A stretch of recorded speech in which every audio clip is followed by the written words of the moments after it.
right. Welcome all to the Neighborhood Services and Education Committee meeting of April 10th. Before we begin, I want to remind the committee members and members of the public to please follow our code of conduct at meetings.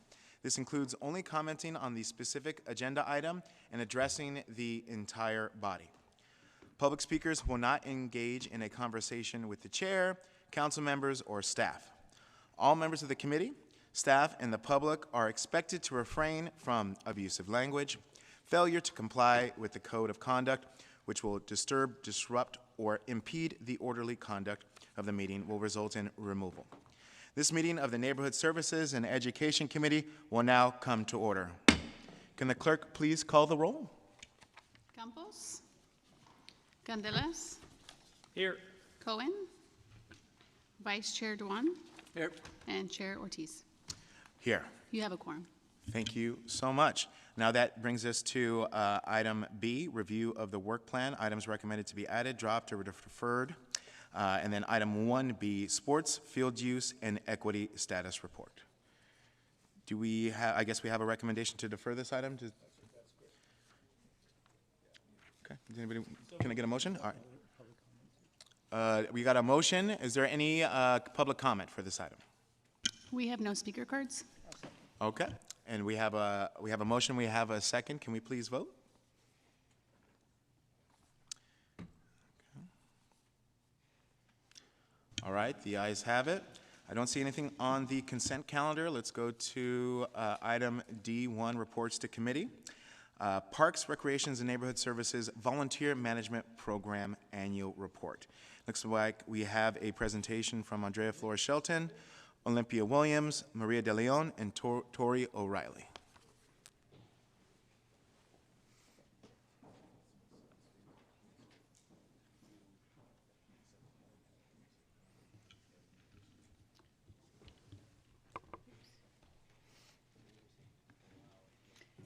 Good afternoon, committee. I'm Andrea Flores-Shelton, Assistant Director of Parks, Recreation, Neighborhood Services, and I have my stellar colleagues with me, Olympia Williams, Deputy Director of Community Services, Maria De Leon, Deputy Director of Recreation, and Tori O'Reilly, our Division Manager of Parks Maintenance and Operations. We're pleased to present the PRNS Annual Volunteer Report, which provides a comprehensive overview of volunteer engagement across our 3 operating divisions: Parks, Recreation, and Community Services. Each year, dedicated volunteers contribute thousands of hours, and you also contribute quite a few hours. Our volunteers apply their skills to maintain parks and trails, enhance community center programs, beautify neighborhoods, and engage with residents to foster a stronger, more connected community. However, all volunteer programs are operating at full capacity, with demand outpacing the supply of staff to coordinate and facilitate all of this volunteer energy. Volunteers play a crucial role in supporting the city's mission to improve public spaces and services, and further investing in the infrastructure to support them will amplify their impact.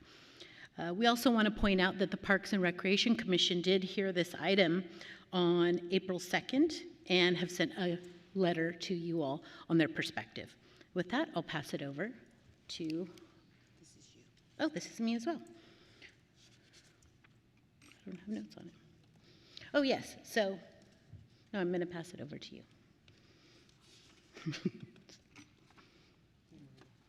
There you go. Okay.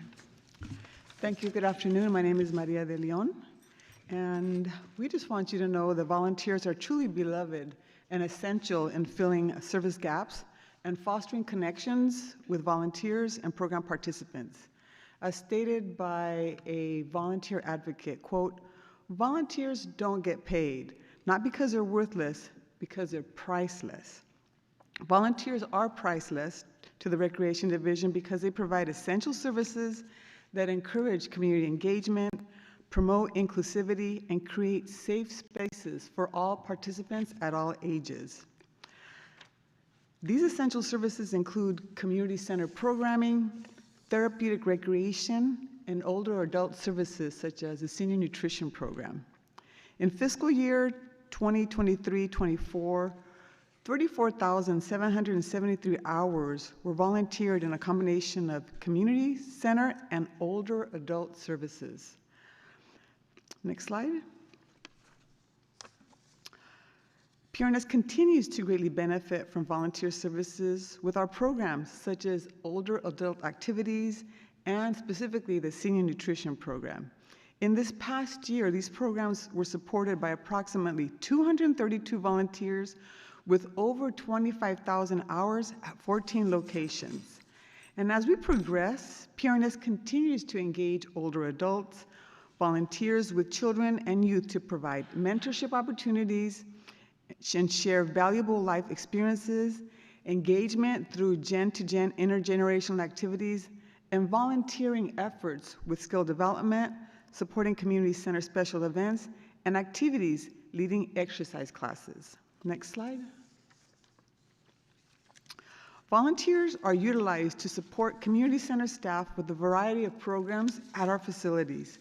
In the past fiscal year, 442 volunteers have supported community center operations with just over 9,000 hours at our 10 hub community centers and 3 outreach sites through gen-to-gen activities, which is intergenerational activities, and special events, such as Cookies with Santa, Easter egg hunts, cultural events, and various community celebrations. Although I know that Andre already mentioned it, but I just want to reiterate that although there are ongoing requests for volunteer opportunities at Community Center, our staff is maximized at the maximum capacity to accommodate increasing volunteer-related requests. In order to do this, we would definitely need additional resources to plan, coordinate, and facilitate these efforts. Now I'd like to transition it to Community Services Division Deputy Director, Ms. Olympia Williams, to continue our update. Thank you, Maria. Good afternoon, Chair and community members. My name is Olympia Williams, Deputy Director for the Community Services Division within PRNS. The Community Services Division's Neighborhood Litter Program coordinates and leads the volunteer engagement efforts for Beautify SJ, working closely with dedicated community members who help to organize beautification efforts across the city. In 23-24, the team coordinated and supported 430 litter cleanups and is on track to exceed that number this fiscal year. Volunteers are an essential part of the Beautify SJ Blight Reduction Service Delivery Strategy, playing a critical role in supporting efforts to address urban blight, enhance public spaces, and engage residents to create a cleaner, more vibrant San Jose. We focus on coordinating and collaborating with neighborhood associations, businesses, council offices, and creek partners such as the Trash Punks, South Bay Clean Creeks Coalition, and Keep Coyote Creek Beautiful to address litter and trash and remove graffiti in public spaces. To further enhance efforts, we have increased our partnership with schools and interjurisdictional partners such as Caltrans and the Valley Transportation Authority to collaborate on cleanup events along freeway off-ramp areas. These efforts led to 15,000 plus residents contributing over 38,000 hours of volunteer time to beautify our city. To strengthen our volunteer base, the Neighborhood Litter Program actively engages in outreach at resource fairs, collaborates with the mayor and council offices, presents at community meetings, and utilizes a diverse range of social media platforms. Additionally, I want to highlight the efforts in our Project Hope neighborhoods. Next slide. Thank you. Project Hope is a neighborhood engagement and community organizing program that works to empower residents in 9 neighborhoods that work to increase engagement in civic life. Project Hope volunteers contributed over 4,600 hours towards event planning and hosting, monthly strategy meetings, neighborhood association meetings, and community engagement efforts such as community cleanups. Our Project Hope board members work tirelessly to improve their communities, and I am thankful for their continued contributions. Like the Recreation Division, the Beautify SJ team has reached maximum capacity and would welcome additional resources to continue to expand our support for additional engagement and volunteer cleanup activities. Thank you again, and I will now transition the remainder of the presentation to Tori O'Reilly, a division manager in our Parks Division. Chair and community members, my name is Tori O'Reilly, Division Manager overseeing park maintenance and operations. All park volunteer efforts in San Jose are coordinated with the Healthy Places Index, or HPI, in mind. The HPI is a statewide tool that ranks neighborhoods based on conditions that impact health, like housing, education, air quality, and access to services. Lower HPI scores mean a community faces greater challenges and is prioritized for equity-focused programs within San Jose Parks. The department offers two main opportunities to volunteer with park stewardship: one-day events and the Adopt a Park program. In 2023-2024, volunteers dedicated 37,025 hours across 140 park locations, significantly contributing to park maintenance and enhancement. However, with current staffing levels, the program is stretched to its limits. Additional resources would allow for greater coordination, expanded outreach, and the ability to engage even more residents in our vital efforts. The program is inclusive and adaptable, allowing individuals of all abilities to participate. Volunteers support routine maintenance, such as laying down mulch, adding fiber to the playgrounds, trimming rose bushes, ground-level tree pruning, painting benches and picnic tables, and supporting special projects like native garden installations and tree plantings. All of these activities foster community engagement, environmental stewardship, and civic pride. Next slide, thank you. One-day volunteer events. Over the past 4 years, the department has prioritized equity in volunteer resource distribution, focusing more on parks in lower HPI areas that may require additional support to meet our maintenance standards. This graph highlights the shift in one-day events between 2020 and 2024, demonstrating a commitment to directing resources where they are most needed to enhance park conditions and community access. Park adoptions. Currently, 90 of our 212 parks have been adopted, and the department is committed to increasing the number each year. The accompanying chart illustrates the percentage of adopted parks based on the Healthy Places Index scores.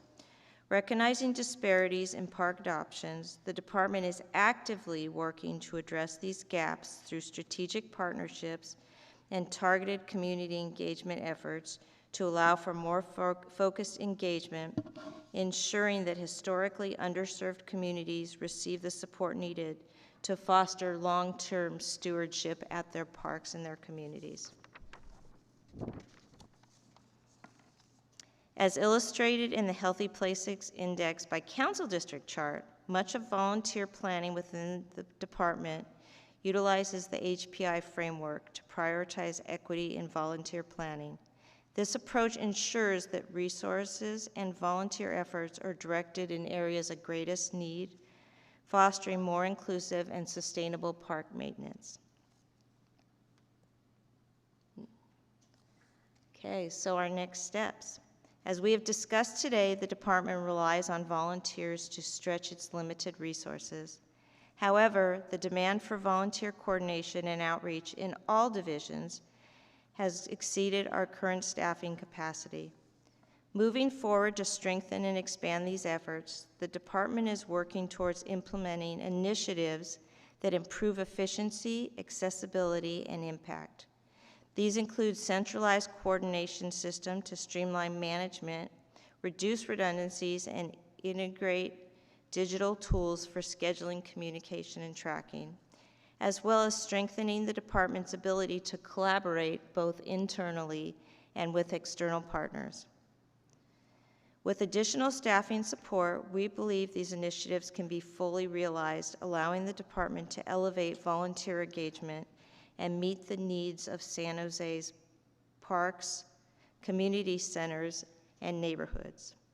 This concludes our presentation. I will now hand it back to Andrea Flores-Shelton, our Assistant Director for PRNS.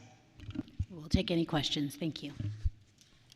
Great. Thank you so much for that informative presentation. Do we have any comments from the public? No speaker cards. Oh, great. Well, really appreciate the work that's gone on in regards to the volunteer management program. You know, there's that great quote from Martin Luther King: "Everybody can be great because everybody can serve." And I think that HPI map really showed the need that a lot of our districts have, especially in District 5. That score was seen that as the lowest is always disheartening. But knowing that members of the community, whether that's Project Hope or other leaders, have always come up, stepped up, and volunteered their time is definitely humbling and part of why we do our job up here. I see that Councilmember Candelas has raised his hand to speak. Thank you, Chair. First of all, thank you for the presentation. I think every year we hear about the amount of engagement that we have from various members of our community. It's always it's uplifting knowing how big of a deficit we have with regards to what we need to actually be able to provide a park system that's adequate for our community is again it's uplifting. So thanks for that. And you know, I know last year one of the things I mentioned was better coordination, especially with regards to those whether it's a Sunday series or the cleanups with our offices, and I do want to commend staff for I've seen the change. So continue doing that. Don't let up. In fact, this past week, my team and I, we pre-sanded the Lake Cunningham Park sign and prepped it, and we got a brand new fresh coat of paint on there that I thought was supposed to be done today, but to my surprise, I went and it was already done. So, but things like that are exciting and something that I'm appreciative of. So don't let up. That's one. Two is with regards to staffing capacity and where it relates to pre-pandemic levels. I didn't see that in the report of what our volunteer management capacity is now. To where we were pre-pandemic. Thank you. In the Parks Division, staffing has remained the same since fiscal year 18-19. 18-19? Fiscal year 18-19. Okay, got it. 2018, 2019. I'm like, what? Not we didn't get incorporated until 1870, hasn't it? No, I'm kidding. 200 years. Yeah. Okay. 2018, 2019. Okay. So pre-pandemic levels, same staffing, and yet the number of events have doubled. Got it. And then, but I mean, in the same report, we say that we still haven't gotten back to volunteer engagement levels pre-pandemic. So yes, so I understand. There's a mention in the report about pre-pandemic and our older adults volunteer levels. So we've taken a phased-in approach so that they feel comfortable coming back and volunteering. There's some of our older adults that are volunteers are still a little bit cautious. So the goal is to do this continually in a phased-in approach, but it's there's a lot more enthusiasm as time goes by with the pandemic, you know, being long gone for a while now. But just like you mentioned before, that you know there is still some hesitation on some of our older adults to return. Well, then thank you, Maria. Now, I guess in the part of the report was early. It was in the initial analysis. I mean, it's on page what is it? Page 2 of the report.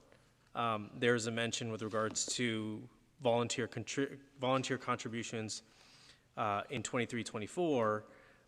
But you know, at the end, literally the last sentence of that paragraph, which doesn't speak to specifically on the senior man or the senior nutrition program. And so my question that naturally spurs that anybody would read this would, if that's the case, we haven't reached our pre-pandemic levels, our staffing looks the same, then you know, why is there an issue or conflict of, okay, well, we've tapped all we can with the current staff capacity that we have.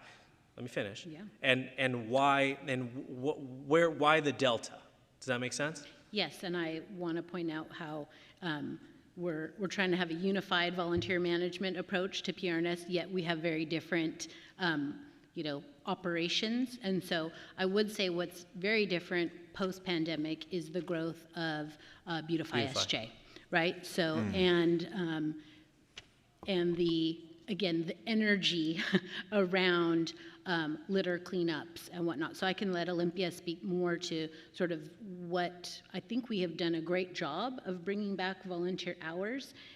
It's number of events and how those events then create work outside of the volunteer event itself. So not all volunteer hours are created equally, is that what I'm hearing? And not all Well volunteer said. opportunity. So I guess that's part of the report that could be, that I think is causing me some questions. Well, there's 5 different mentions of our capped staff capacity, which resonated. I get it. We're asking you all to do a lot with what we have, and especially that letter from our wonderful volunteer parks commissioners would say we need a volunteer manager for every district, basically. But which I get, I understand. But I guess it'd be interesting, and I'd love to see, what programs specifically are overprescribed with volunteers, basically, and which ones are not. Because I couldn't tell, I couldn't discern that, and you probably have that information, but I think that would be helpful. Yeah, I would say it's it's park maintenance, and it's litter. Is it specifically dumpster days or litter? Litter pickups.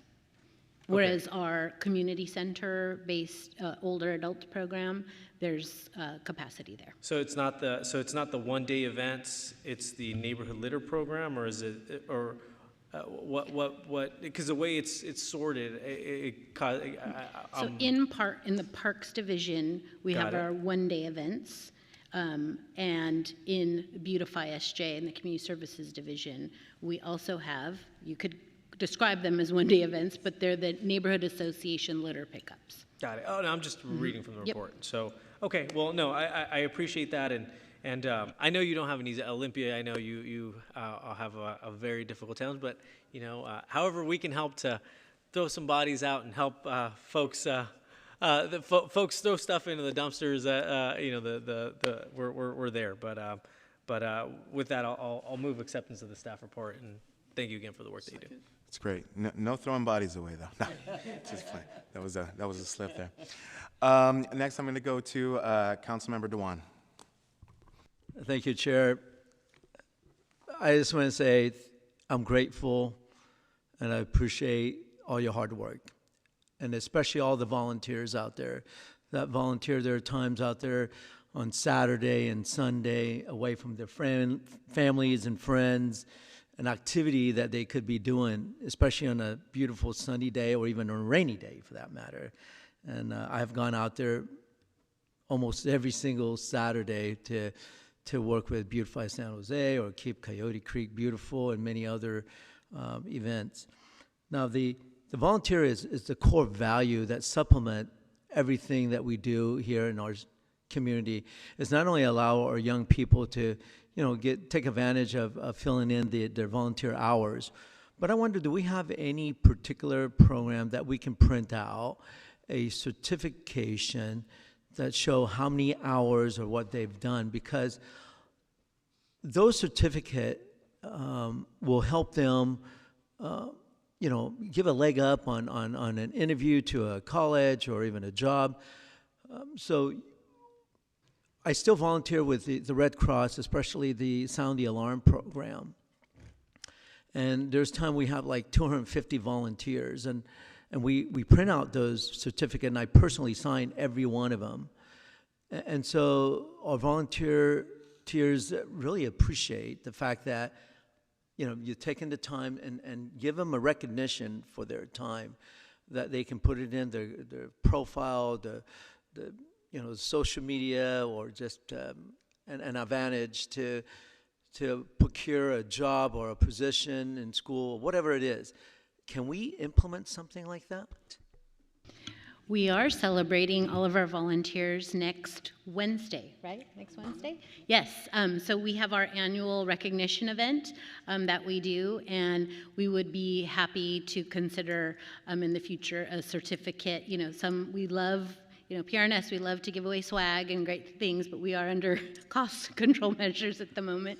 But part of the efficiencies and us moving to digital tools, this is something we've long worked with. I know we've worked with the city manager's office on this and previous mayoral administrations on trying to centralize this, right? Because our volunteers also sometimes work with environmental services department, right? So we are hoping to get there, that we could do some sort of annual printout to show volunteers what their impact has been. At the moment, we don't have that capability, but absolutely that is a goal. Thank you. Well, thank you. And do we have any particular ways to really reach out to our retirement communities and say, it's good to be out in the open air, and they don't have to exert a whole lot of energy, and they get some fresh air and still support, be a great example not only for our younger generation, for all of us. How do we reach out to them and able to get more hours of volunteers? So some of the recruitment efforts that I know of for our older adults is many of them attend our senior nutrition program. So they like it, they want to get involved, they see the benefit of it, and oftentimes, the classes that we have, the majority of them for our older adults, we call them leisure classes, they're at no cost because we've recruited older adult volunteers that have maybe a specific skill. It could be a sport, it could be dance, it could be music, it could be art. And so we've recruited folks that participate in our senior nutrition program, and now there are class instructors at some of our classes in our community centers.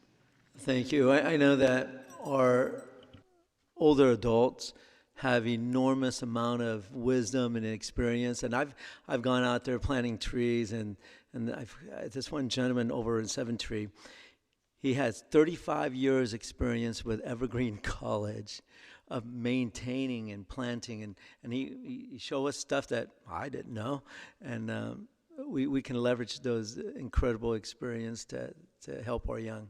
Well, thank you very much again.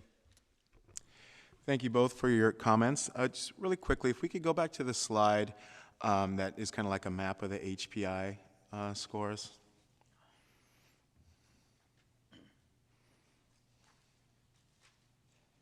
Thank you.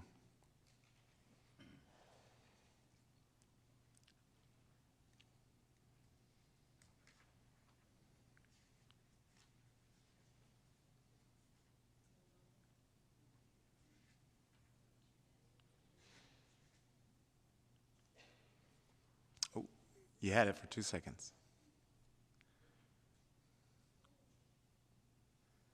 Oh. Almost there.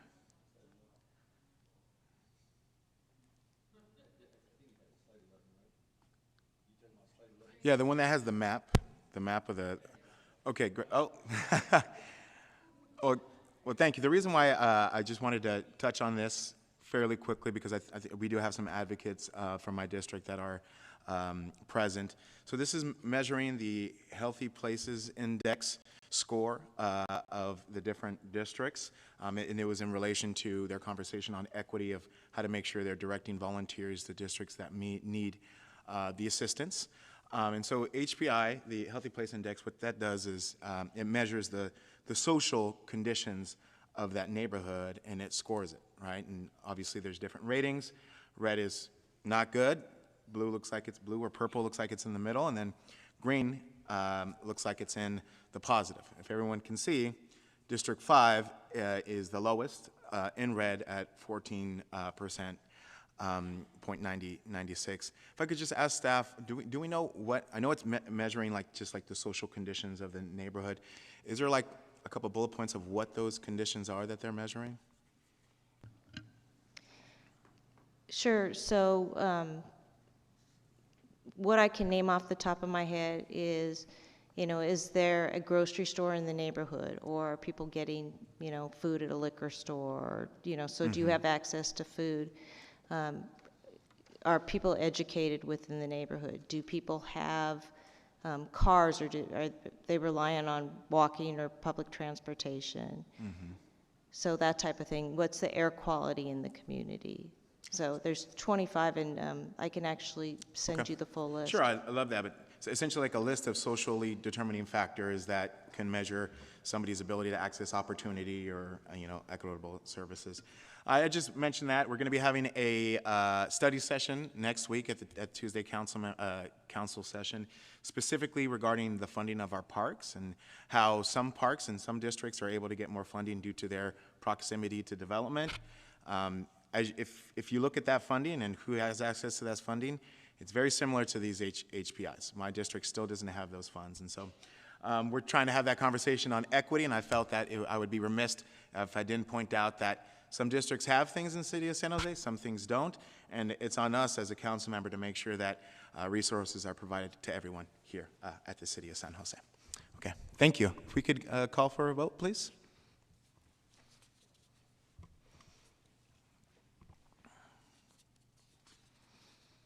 All right, the ayes have it. Thank you so much. Finally, for our final item of this council, Children and Youth Services Master Plan Status Report by Andrea Flores-Shelton, Maria De Leon, Laura Buzo, and Amanda, I want to say Oates? Audi, sorry about that. And very, very grateful for this new book. Good to have it in Beautiful. In form. Thank you, Chair. Again, Andrea Flores-Shelton, Assistant Director, Parks, Recreation, Neighborhood Services. Pleased to have Laura Buzo, our new Division Manager in PRNS with us today. Maria De Leon, Deputy Director, and Amanda Audi with the Library. This is a joint effort between PRNS and the Library and the City Manager's Office.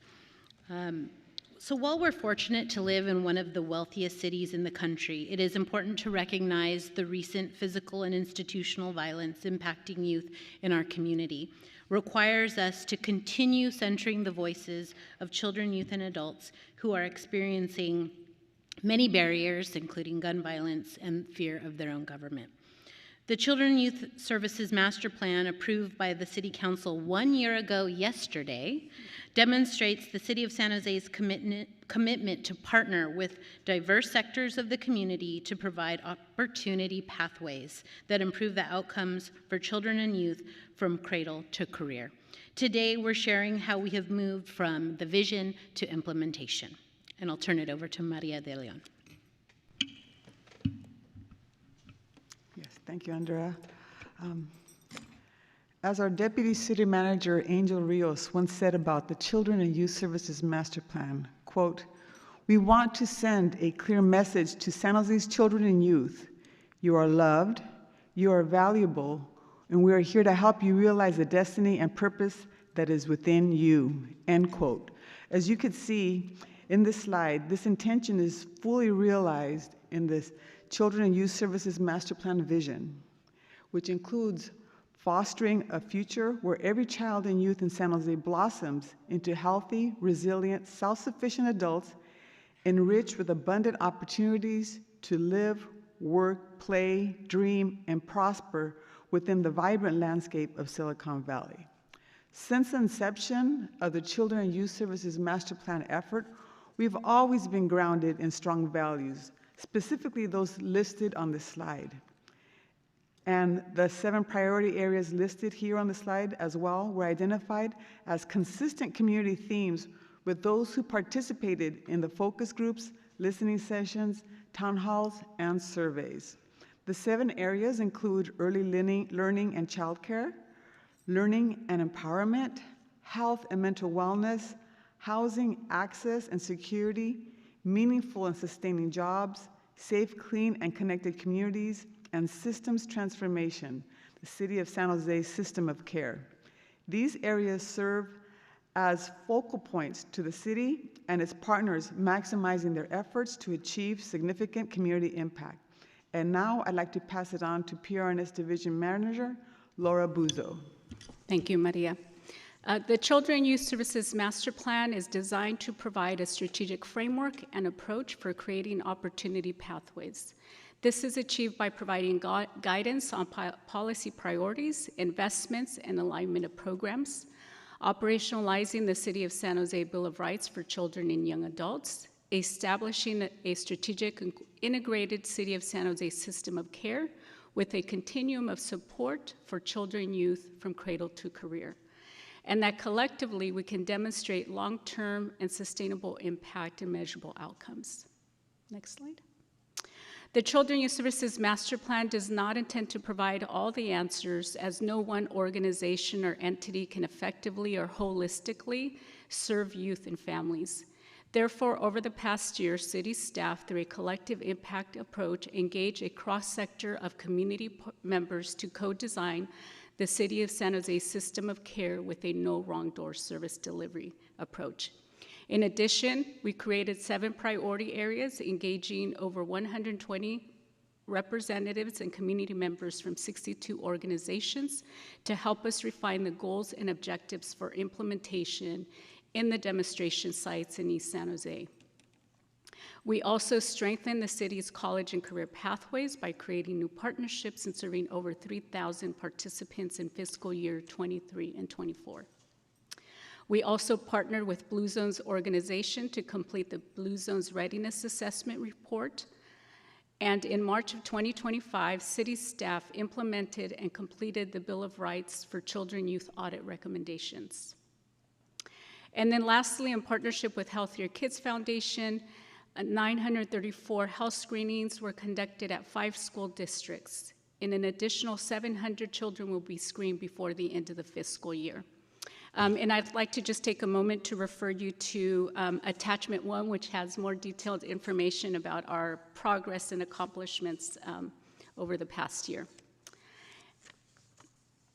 And this visual illustrates, through a collective impact approach, how we have co-designed key elements and processes of the San Jose system of care with city staff across departments, community stakeholders, but even more importantly, with families, children, youth, and young adults. We will test and refine this no wrong door service delivery approach in partnership with all the community members in the demonstration sites in the communities of Mayfair, Poco Way, and 7 Trees and Santee. Together, we will prioritize the needs of youth by eliminating obstacles and connecting them to educational supports, workforce development, career exploration, health services, and other basic needs more effectively. And you can refer to attachment 2, the City of San Jose System of Care No Wrong Door Handbook, which we created, that also provides a little bit more detailed about the processes and tools. I'm going to now hand it over to Amanda Adi. Good afternoon. I'm here to talk about college and career pathways. In July 2022, the Google Community Benefit Fund invested in the library to launch a 3-year project, now known as the College and Career Pathways Supportive Strategy, to coordinate efforts throughout the city to achieve the goals listed on this slide. The initial 3-year project term closes in June 2025, and the team has made meaningful progress toward achieving these goals. We've built partnership structures and collaboration opportunities, including those related to the master plan's meaningful and sustaining jobs priority area, that allow for more targeted and effective programming to advance education and employment outcomes for youth in San Jose. We focused on developing and expanding quality youth employment opportunities and programmatic supports, including 11 city-directed programs serving over 3,000 participants in the last fiscal year. We've presented information about college and career pathways annually to the NSC through the Education Strategy Annual Report, which is typically presented in the fall. Our city team's strategic approach to this work is organized in a 3-part framework, recognizing the various roles the city plays in addressing opportunities for workforce development and supporting economic stability.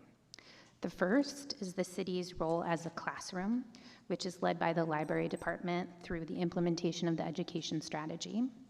The second is the city's role as an employer, which is led by HR and supported through all departments facilitating workforce development programs and initiatives. And the third is the city's role as a community connector, which is led by our Parks and Recreation Department through the implementation of the Master Plan and the Youth Empowerment Alliance, and uplifted by all departments, fostering partnerships and relationships with community organizations and its members. You can go to the next slide. This slide includes information about program improvement and development efforts in flight in 2025, including the development of a new apprenticeship program across 4 departments, the launch of a pilot for a new Resilience Core pathway at the library focused on computer science and aligned with our SJ Access initiative, new professional development and workforce readiness training opportunities for youth connected to SJ Works, enhancements to the city's internship program, and new workforce development opportunities for adults with disabilities. I'll turn it back over to Laura. Thank you. So our next steps was as follow. We will work collaboratively with our city staff and partners such as Así Se Puede Collective, Somos Mayfair, Grail Family Services, Catholic Charities, Franklin McKinley Children's Initiatives, our school districts, County of Santa Clara, and many other community partners, as well as our families and our youth, to implement the system of care in the demonstration sites. This 18-month project will allow us to test, refine, and strengthen best practices to expand to other communities. This will also position us to secure additional funding for sustainability and expansion. In addition, we will provide increased scholarships at Mayfair, Seven Trees, and Emma Prush to serve 158 youth. We will track performance measures and outcomes. We recognize that now more than ever, we need to align internal and external resources through braided funding, such as funding from the County of Santa Clara Department of Family and Children's Services. We are leveraging investments of over $1 million in grant funding and support to community-based organizations in our demonstration sites. We will finalize our evaluation plan with city staff and community partners to develop key performance indicators and track outcomes and ensure progress and continuous quality improvement. And lastly, PRNS layered the Children Youth Services Master Plan priority areas and the San Jose Youth Empowerment Alliance strategic plan extension and presented a draft to the policy team in February. In the extended plan, the San Jose Youth Empowerment Alliance had developed a uniform vision that encapsulates the goals of both the Youth Empowerment Alliance and the master plan, which is to build healthy, safe, resilient, and prosperous families and assets-abundant neighborhoods while eliminating disparities for youth and families living in poverty.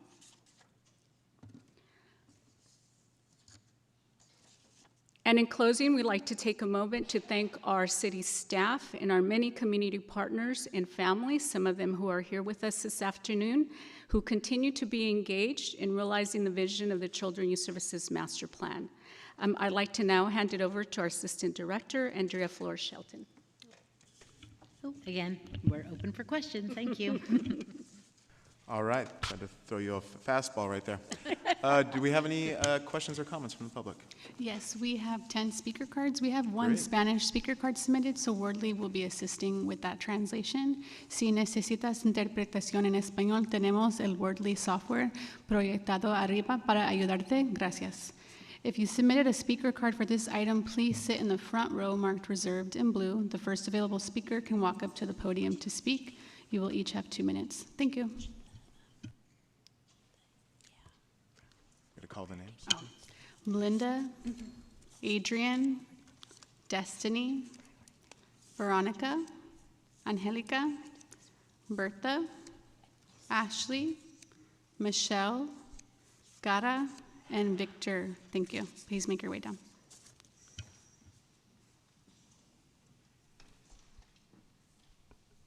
Whenever you're ready.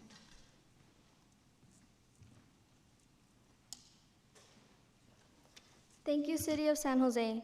Hi, my name is Adrian Estrada Luna. I am a sophomore at Cristo Rey San Jose Jesuit High School and a resident in District 10.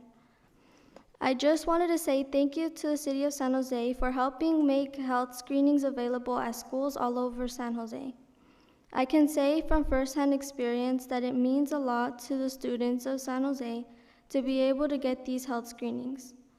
With the funds you have provided, plus the funds of other sources, we, Healthier Kids Foundation, were able to screen more than 16,000 students for dental, more than 6,000 students for hearing, and more than 6,000 students for vision in the city of San Jose already this year, and we still have more screenings scheduled. Almost 5,000 students were identified as having dental needs, and more than 1,000 were in pain and having dental emergencies. As an alumni of Rocketship Si Se Puede and intern at Healthier Kids Foundation, I am happy to be able to give back to my community with my help and services. Because of your support, kids like me can get our vision, hearing, and teeth checked right at school. That means we can focus better in class and feel our best every day. Thank you for caring about students like me. Thank you. Next speaker.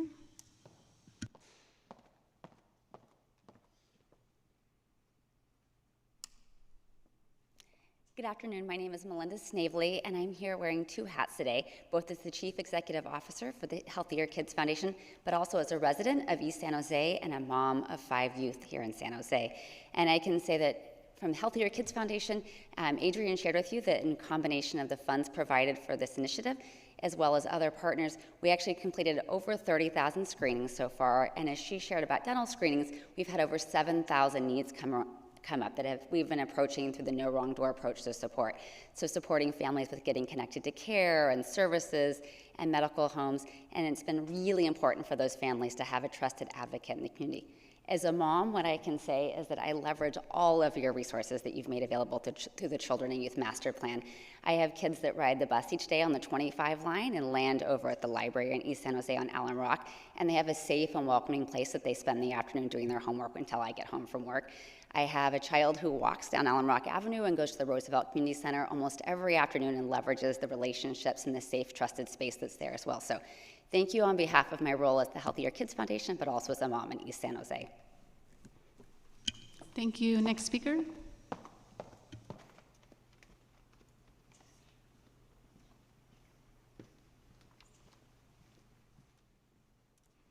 Good afternoon, Chair Member Ortiz and members of the committee. My name is Veronica Goey. I'm the Executive Director of Grail Family Services. I'm here today to thank the City of San Jose for the investment in the development of the Children Youth Master Plan. Why is this master plan so important for the whole city of San Jose, but even more important for the east side of San Jose? Because we know the families in East San Jose have been underinvested for many, many years. This is an opportunity to finally give them access to the resources that are available through city and county. So we're very excited. We're extremely grateful that Grail Family Services, in partnership with Somos Mayfair and representing the Si Se Puede Collective, will take the responsibility to implement this amazing plan. So it's we don't take this responsibility lightly. We know it's a huge responsibility, but we're ready to do it. I want to highlight that we're incredibly thankful to all the city staff, leadership of Angel Rios, but very thankful for Laura Busso for how she's partnered with community, not just for this project, but throughout her career, so I want to give her thanks. I want to tell you that one of the things about the master plan that's very unique is how it was designed with community input. We intend, because that's how we work, to continue the investment on partnering with community to hear their needs and respond to those needs. I think that it is important that the city listens to community, because when government listens to community, you build trust in government. And with all the division that we're experiencing right now, building trust in government, it's important for all the residents of San Jose. So again, Thank you. Next speaker.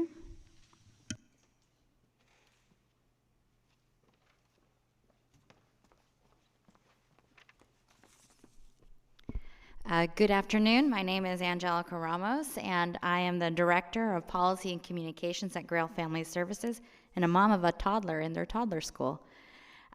We are grateful to the City of San Jose for your vision and leadership in developing the Children and Youth Master Plan and for your commitment to building a more equitable, coordinated, and family-centered system of care. I want to also echo a special thank you to PRNS Division Manager Laura Buzo, who has worked hand in hand at many meetings with us to coordinate and center family voices. GFS is proud to be one of the demonstration sites helping to bring this vision to life. In partnership with Somos Mayfair on behalf of the Si Se Puede Collective, it's an honor and a challenge that we are ready to accept the implementation in East San Jose, a community that is long under-resourced but rich in culture.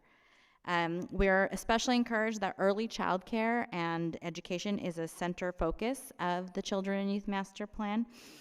East San Jose is a historic childcare desert, and this investment is not overdue, but also transformational as we face the potential cuts and funding loss with respect to childcare. As we move forward, Grail Family Services remains committed to centering family voices, being innovative, and providing the best possible information and insight throughout this pilot.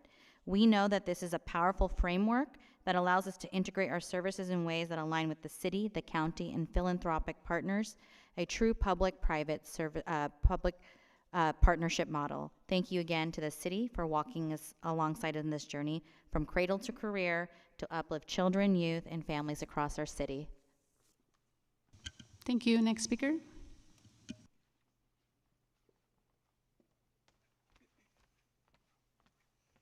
Hello. My name is Destiny, and I'm proud to be part of Grail Family Services and the Si Se Puede Collective. I want to thank the City of San Jose for your partnership in developing the city's Children and Youth Services Master Plan and the single system of care. We know that this is a big step forward for families in East San Jose, especially in neighborhoods like Mayfair that has been overlooked for too long. As a GFS staff member, I'm especially grateful that early care and education is a key part of the plan. Our community has long been a child care desert. Too many families don't have access to the quality care their children needs to grow and thrive. This investment gives our kids a stronger start in life, and GFS has been the forefront of supporting our providers and families through child care access and economic mobility. We're also really excited about the no wrong door approach, making it easier for families to get connected to the services they need without having to tell their story over and over again. GFS is ready to get to work. We're honored to help lead this effort in Mayfair with Somos, and we look forward to showing what's possible when the city and community come together for our children. Thank you for believing in East San Jose families. Thank you. Next speaker.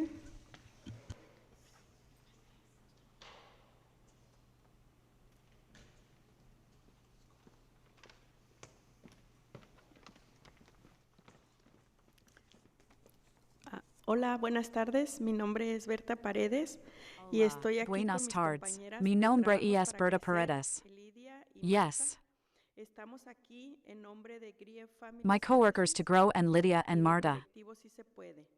Soy graduada de nuestro programa de trabajo. We're here on behalf of Grief Family Services and the community, if we may. I am a graduate of our Jobs to Grow program. En el desarrollo del Plan Maestro de Servicios para Niños y Jóvenes de la ciudad y el Sistema Único de Cuidado. Sabemos que este es un gran avance. We would like to thank the City of San Jose for its collaboration in the development of the city's Children and Youth Services Master Plan and the single system of care. Han sido ignorados durante tanto tiempo. Como proveedoras de cuidado infantil, we know this is a huge step forward for families in East San Jose, especially in neighborhoods like Mayfair, which have been overlooked for so long. As child care providers, we are especially grateful that the early care and education are a key part of the plan.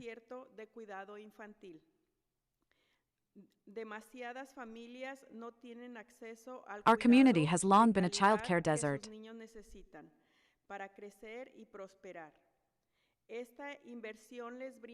Too many families lack access to the quality care their children need to grow and thrive. Grief Family Services ha estado a la vanguardia en el apoyo de nuestros proveedores y familiares a través del acceso del cuidado infantil y la movilidad. Nuestras This investment gives our children a stronger start in life, and Grief Family Services has been at the forefront of supporting our providers and families through access to childcare and mobility. Our providers and families, through access to childcare and economic mobility.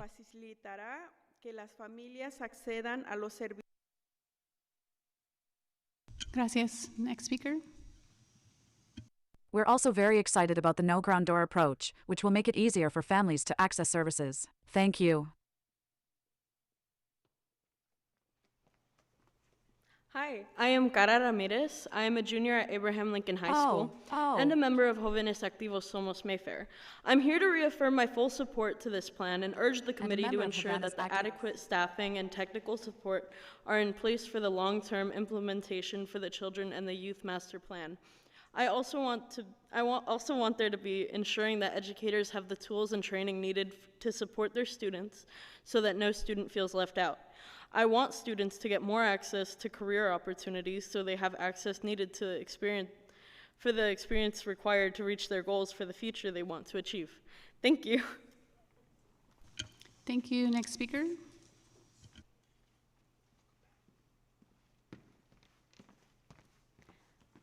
Good afternoon. My name is Ashley Guerrero, and I'm here as a Jóvenes Activos program coordinator. I'm also here representing Somos, who is a part of the Si Se Puede collective. First, I would like to express my sincere appreciation to the staff for their dedication to the Children and Youth Master Plan, particularly for adopting and implementing the Bill of Rights for Children and Youth. This is a significant step forward. However, despite this progress, young people in our community continue to face considerable challenges, including a shortage of resources and youth programs. Though I am new in my role with the Jóvenes Activos, it is clear to me that many still lack the necessary support to achieve their educational goals.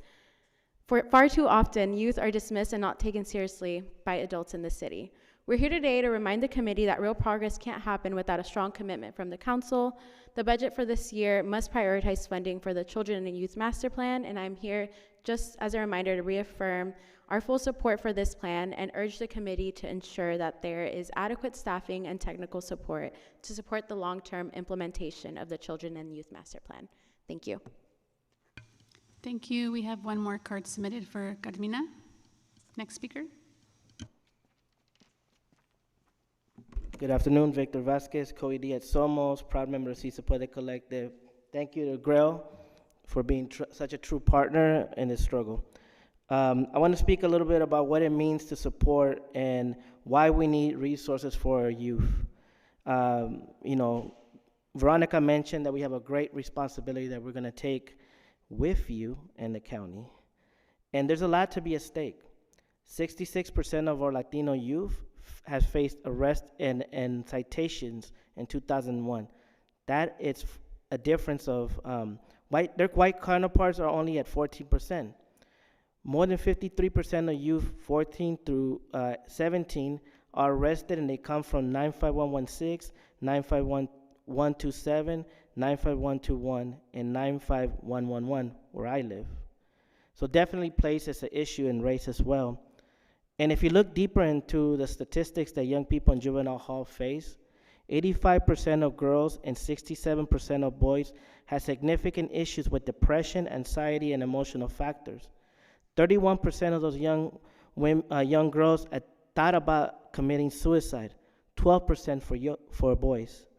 40% of those young people locked up talked about a lack of parental supervision, physical and sexual abuse, and trauma affecting their actions and decision making.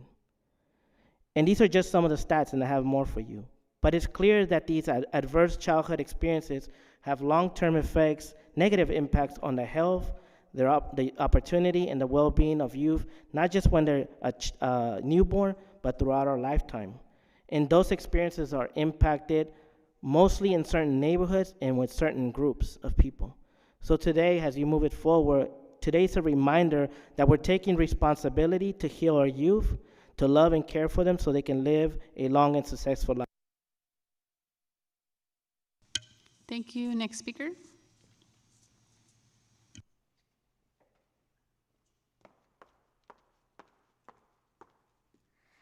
Good evening, my name is Michelle Ortega and I'm the new Youth and Community Engagement Coordinator at Somos Mayfair. During my teenage years living in the east side of San Jose, I witnessed firsthand the effects of underinvested in youth programs and resources. I remember struggling to find supportive spaces after school, places where I could explore my interests and help my studies. Many of my peers and I had to navigate financial hardships, language barriers, and limited access to academic and emotional support on our own. What we needed and still need are community-based programs that offer academic support, mental health resources, career explorations, and safe recreational spaces. We need mentorship opportunities that reflect our culture, our identity, and our lived experiences. With these kind of programs, we can build a stronger foundation for our youth, one that breaks cycles of poverty, promotes equity, and opens real pathways to success. As someone who grew up in this environment and is now serving my community, I know how critical it is that we invest in these supports. I am here to reaffirm my full support for this plan and urge the committee to ensure that adequate staffing and technical support are in place for the long-term and implementation of Children and Youth Master's Plan. Thank you. Thank you. Next speaker.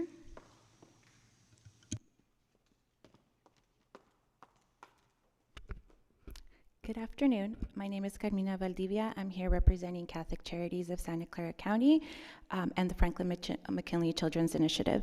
I want to begin by thanking the city for your vision and leadership in shaping this master plan. As someone deeply involved in the community through FMCI, I see firsthand how essential it is to have a plan that reflects the voices, hopes, and needs of our families and children. I'm especially proud that the Santee and Seven Trees neighborhood was chosen as a demonstration site. This is a home to so many resilient, engaged residents, and through initiatives like ours, we've seen the power of community-driven change. Now, with this plan, we can have a chance to align our efforts and show what's possible when the community is at the center.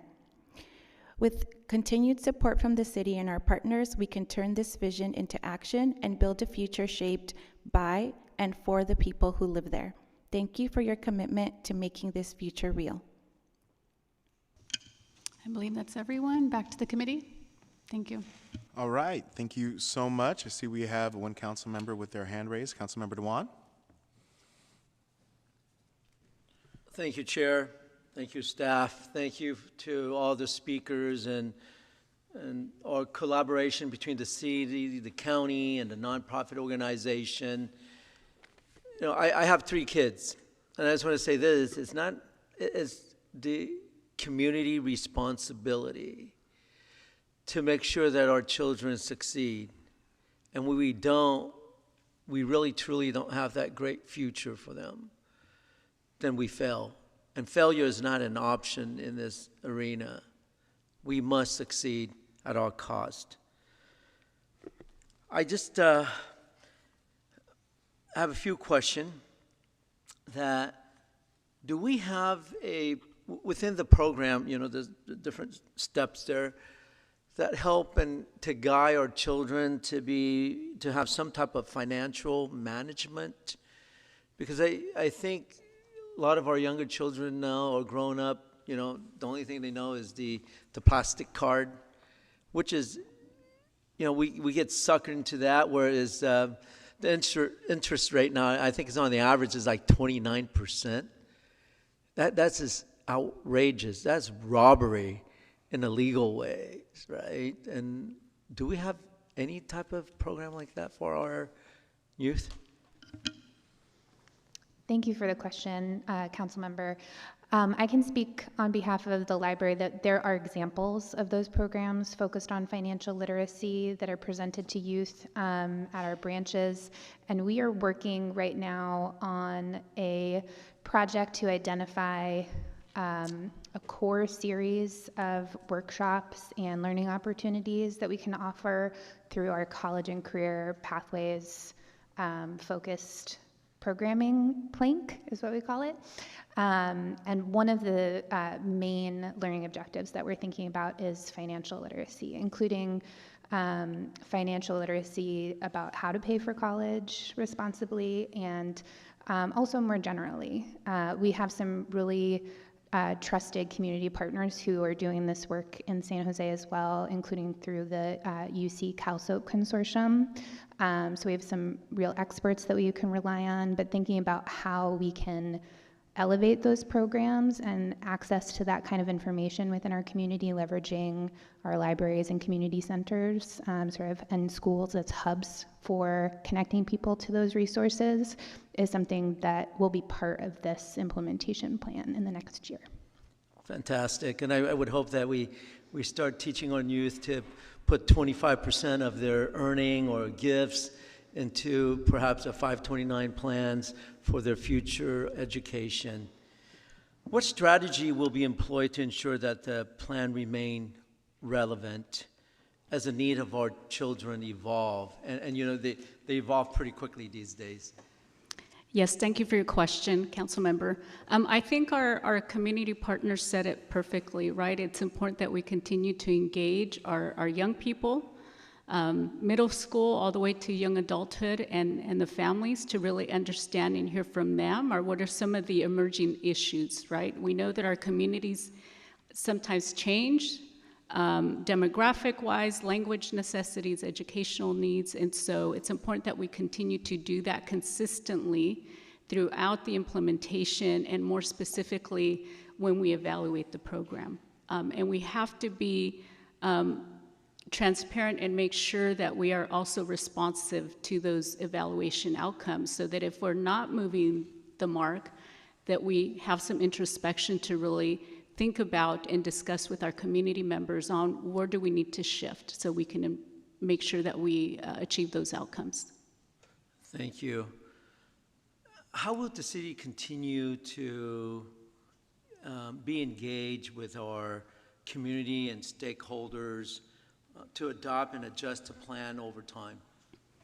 Yes, so if you saw in our, both in the master plan, but also in our status report, we will have committees, steering committees, advisories at the community level with our community partners, but also across our community stakeholders. So as an example, within our Mayfair Pocaway community, Somos Mayfair, Si Se Puede Collective, Girl Family Services will be leading community partnerships that's representative of service providers, educators, and families to discuss, you know, what are some issues or challenges that are bubbling up, perhaps in our systems, in how we're serving families, and then be able to elevate that. And some of that may be elevated to you, to City Council, if it's a city-specific issue or concern, and some of it may go to a county or school district, so depending on that. But that ensures that at every level of oversight, we have a way of being able to provide continuous feedback on what's working well and what's not, so that we can be responsive to families. Well, thank you very much. And for the youth out there, we listen to you. We hear you, and we'll support you. And with that, I move to accept the report to CSY Master Plan. All right, thank you, Councilmember Dewan. Councilmember Candelas? Thank you, Chair. Thank you for the report and for the feedback. I think this is one of those difficult plans to carry out because the challenge is so great. And, we can't do it alone. I also want to thank everybody who came out. Gracias a todos que vinieron para hablar y para apoyar las acciones que estamos tomando. No es fácil. This is not easy work, but I'm appreciative. And, I think I appreciate the nimbleness of our plan to be able to be, as we evaluate, see how we can prioritize and or shift depending on the feedback that we get from our residents, from our community groups, and that's super important. I guess, I'm curious to see the outcomes we achieve in the next year while we implement and have these pilot sites and have that investment from the county. And what I'm curious and what I'm committed to is seeing that investment and that commitment from the city long term. And so that's going to be the challenge, knowing where our budget is where our budget is going, but this is critical work that goes hand in hand with public safety. I'm sure you all know this. I don't have to tell you all, but this is it's exciting, and being a part of something transformative is something I'm grateful for, and I appreciate the leadership of the department, Angel, and everybody involved, as well as our nonprofit partners. Thank you. Council member, if I could just add, you use the word transformative, and I think I want to sort of really just emphasize, right, this is systems change, really policy work, right? We're looking at the numerous amount of stakeholders that Laura's been working with and talking about. These are the things that we have wanted to do for decades, right? And so you have this vision and this new reality with funding backing it up to make this transformative work move forward. And so I think we still have a lot of transactional things that we need to do behind the scenes, but when we talk about what these outcomes look like, right, it's going to be in many different forms. The process, how someone feels when they walk in, that there's these warm handoffs between agencies, and that we're working together. And our community groups that we're funding have really been pioneers in transformative work, right? So we're now, the city's catching up in a way, and also leading the way in terms of really investing in this, again, vision to implementation. But thank you for, these outcomes are going to be challenging because it is transformative work, not our, let's count the number of, heads. This is going to be hard, but it is definitely, with this type of energy, it's achievable. Well said. Thank you. All right, thank you, colleagues. I just want to start my comments by also thanking staff for your dedicated work on this master plan, but also the report before us today. I also want to elevate you, Laura, for your dedication to this work, as well as the leadership of Angel Rios. I know that everyone in that booth was highly involved in this plan, and just want to thank you for creating this blueprint that will hopefully help many of the youth throughout the East Side. I also want to thank and give a heartfelt thank you to all of our advocates who showed up today to make sure that you were advocating for the continued support and development of the Children and Youth Services Master Plan. When this council approved this master plan almost a year ago, I want to say now, we communicated, we sent a communication to our youth, and that was that we see you, we believe in you, and we are going to be investing in your future. Since then, as I mentioned, our city staff, our community partners, our nonprofit leaders who are here today, have been working tirelessly to transform the vision here in this document into a reality. And however, we understand that a plan won't be a plan unless it has robust support, funding, as mentioned. I think we've talked a lot about funding today, in order to achieve its potential. If we are truly committed to transforming the lives of young people in our city and building a city of San Jose where every child can blossom into a healthy, resilient, and self-sustaining adult, then we have to match our vision with the proper infrastructure.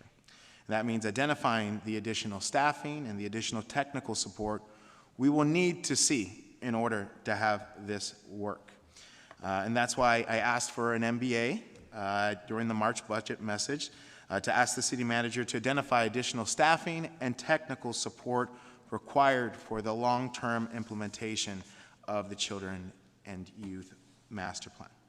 I just ask, my fellow committee members that you keep an open mind to that, and that we focus on supporting this as we push this through the urgency and seriousness that it deserves, so that we can fulfill our promise to the many generations of San Jose who have not been able to participate in the opportunity and the wealth that has been generated here in Silicon Valley. And then also to make sure that this amazing plan doesn't just stay that. It shouldn't just be a plan that's on a binder or in a binder on a shelf somewhere. It needs to have life breathed into it. And so we do that by fully funding this program, by fully staffing this program, and making sure that if conversations come around cuts, we defend this program.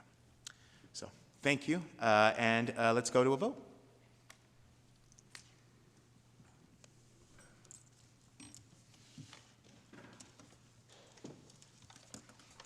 All right, the ayes have it.